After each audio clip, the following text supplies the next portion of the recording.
कन्या चरे कन्या गला इकल बाहर इकल भोसरी वाला बाहर तो की समझ लन छ हमरा बेटी पे हाथ उठे भर इकल बाहर पापा पापा जगनीस्त्रा फोन करना चाहिए ने कोरिया हमरा करिया येर लो छे खाली मां बाप लगा के दे तोरी दिल के मारी के चुप बेटी चुप आई आइल छे नहीं सार के इलाज करके जेबे चुप चुप कहां छौ भोसरी वाला बोला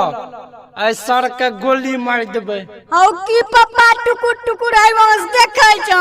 बिलरबो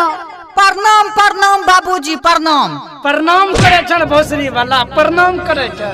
हमरा बेटे के टकिया मारला रे आई तोरा साले उड़ाइए देबो गोली से नहीं बाबूजी ना अभी रुको ये के थाप मार नहीं चाहिए तुरंत तेरा फोने करी दल का देखो तो एक के थप मारला चल ओए बाबू हो ना हो ओ बाबू अब आ म्यूजिक बाय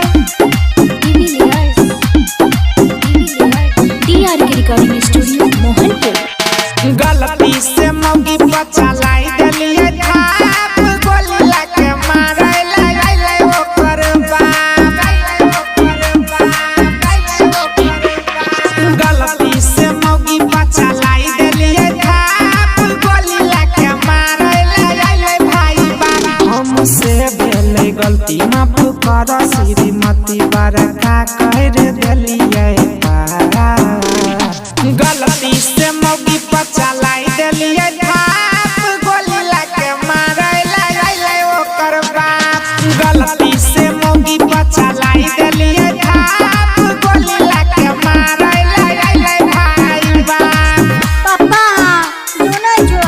ये हरदम मोबाइल लेकर थोड़ी मगी बात करता रहे छी हमें जो कुछ बोले छी म्यूजिक बाय लगवा मारे तो अच्छा थम ने इलाज करल तैलो चेक बाबूजी माफ करियो तू की दियो भूसा गोली नहीं मारियो भले मार लियो भूसा बाबूजी माफ करियो तू की दियो भूसा गोली नहीं मारियो भले मार लियो भूसा अब पूछो नहीं कहबै रात तोहर में रहबै बाबू बुझियो कहै छी साफ साफ गलती से मौगी बचा लाई दलिए थाप गोली लगे मारे ले वो करबा गलती से मौगी बचा लाई दलिए थाप गोली लगे मारे ले भाई बा अरे सर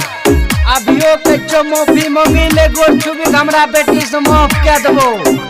नहीं पापा मैं नहीं एकरा माफ करबे कहियो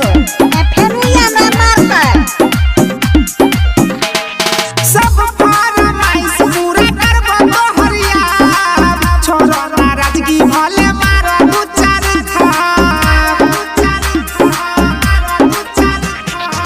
सब फरमाइश पूरा करबो तोहरिया छोरो नाराजगी भले मारो दू चार थाप